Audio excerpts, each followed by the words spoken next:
Time now for sports on 104.7 The Cave. Here's Ned Reynolds. Mike the intern, Ned Reynolds in the studio on a Thursday morning at the State Baseball Championships. There was a lot of rain. We got a lot of rain here yesterday, so not really surprised. Did they even get the game played?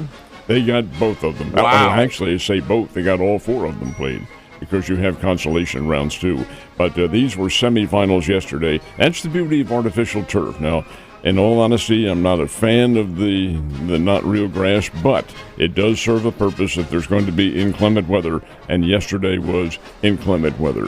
Oh, Lord almighty, have we ever had enough rain? Come on, people, come on. Anyway, we have a very successful day. In Class 3, the Fairgrove Eagles out of Fairgrove up in northern Greene County have won their way into the championship later today. They will play they beat Portageville 3-0, and Fairgrove will play Fatima for the championship later on today. Then late last night, Logan Rogersville came up with runs in the first, second, and third innings and pretty much ostensibly put the game away, beat Sullivan 11-2. So it will be Logan Rogersville for Chillicothe, or against Chillicothe, for the state championship later on this afternoon. And Chillicothe knocked off Father Tolton from up in Columbia 8-6. So indeed, we did the baseball going on the weekend. We have 5 and 6 coming up tomorrow and Saturday, classes 5 and 6. Can we get them in? Well, we certainly hope so. We'll keep our fingers crossed. But first things first, and that's Class 3 and 4 championships and third-place games today. And is it Go Eagles or Go Fighting Frogs? For Fairgrove? Yeah. The Eagles. So the Eagles. Fairgrove Eagles. Okay. Mike, everything is the Eagles. You should know that. Yeah, A little attempted humor there, folks. I was a poor one at that. Stanley Cup Finalist Series is underway, and I didn't think so. I thought it was pretty good. All right. I'll let you have the last word. I will tell you, anytime I wear the Eagles green, I get hell. So it's all right. That's the thing. He doesn't wear it during the weekdays because he knows better with me. We might be able to get away with that stuff with Joe because Joe's really a closet Raiders fan, so that's fine, but you're not going to get away with that stuff with me. I'll hold it down, Kingdom. All right, now we can talk about hockey. Game 1 yesterday, who got the dub? It went extra and do sudden death, and that's how they played in the National Hockey League. In the regular season, they'll play a period to maybe break the tie, but it's sudden death. And then you go into shootouts and things like that. Not in the Stanley Cup. You play the game until somebody scores a goal. And indeed, the Edmonton Oilers got the goal. Leon Draisaitl scored in overtime just as the first overtime period was about to come to an end. They were within 30 seconds, and Draisaitl slammed home a goal, beat the Florida Panthers 4-3. So it's a 1-0 lead for the Edmonton Oilers over Florida. They play again tomorrow night up in Edmonton, Alberta. Man, hockey is a lot akin to baseball for me, and I, during the regular season, don't really pay attention. Obviously, I wish the Blues were in there. They had a chance, but didn't make it. But I still love kind of watching this part of the sport. It's always real exciting, especially when you get OT in game 1. Very, very physical. Oh, dude, yeah. And these teams are very big and very quick. So about a month ago, everyone was dogging these guys. And now? Well, you're still dogging them because we're talking about the Colorado Rockies, folks, and they are really not – they're not a very experienced baseball team. They're all young. As a matter of fact, Mike, I follow baseball pretty closely. I don't know a single player on that team. What they have done was they've broken up their roster and gone with kids and trying to build from the bottom. Anyway, they have now won 3 straight games. 3 straight. Now, who did they beat? Well, the Miami Marlins, and they're not a whole lot better. But the fact is that Colorado has won 3 straight, beat Miami yesterday 3-2, and maybe this instills some life into this ball club. They aren't going out not expecting to win, but they are kids, and they're playing tough. The thing about it is that whenever Colorado comes into town like they did with Miami, the crowds are abysmal. Yesterday, and it was an afternoon game down in Miami, they drew 6,000 fans. That's unacceptable for Major League Baseball. They had 3 games down there. They drew 5,500, 7,000, and 6,000.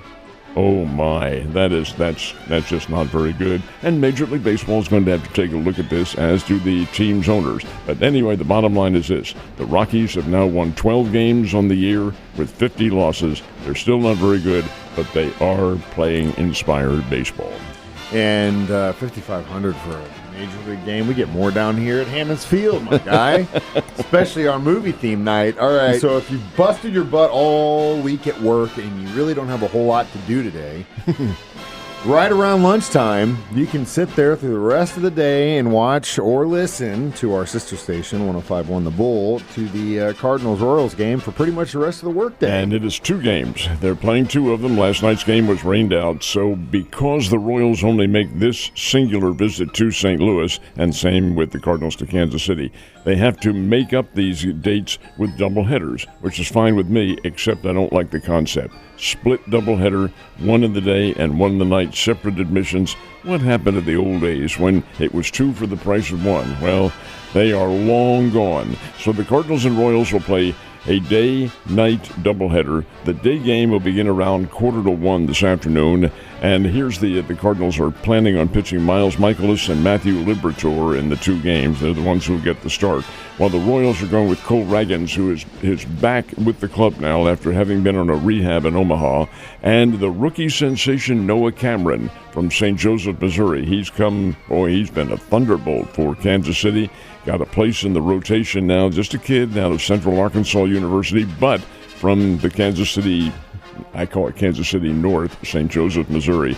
And a big thrill and a big hero up in Kansas City. So you have that doubleheader, the day game followed by the night game. They were rained out last night, so they'll play 2 today and see what happens. Luckily, the Springfield Cardinals are not at home this week, or they'd have been rained out too. But where are they at, and who'd they play? They're in Frisco, Texas, and the Frisco team is one of the best in the Texas League.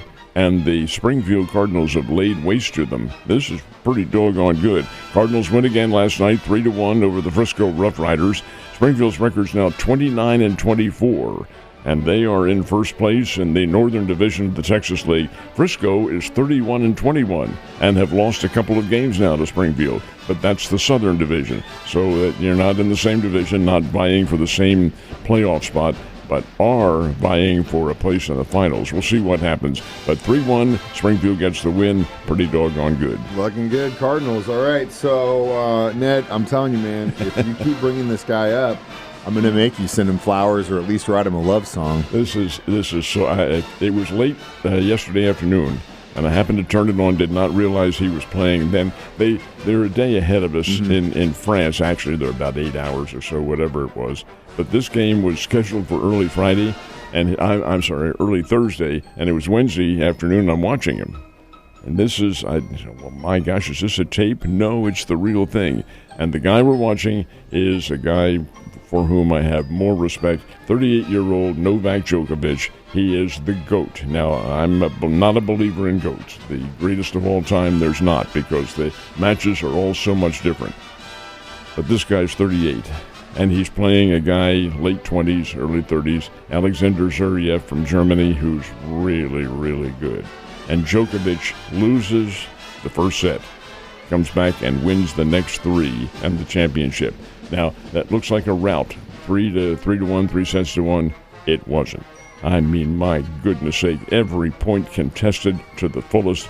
It took him, well, one particular game took about 41 shots, and that's back and forth. I mean, these guys are hitting. And they're hitting the hell out of the ball. Oh, my God, their ground strokes are better than my serves when I used to play.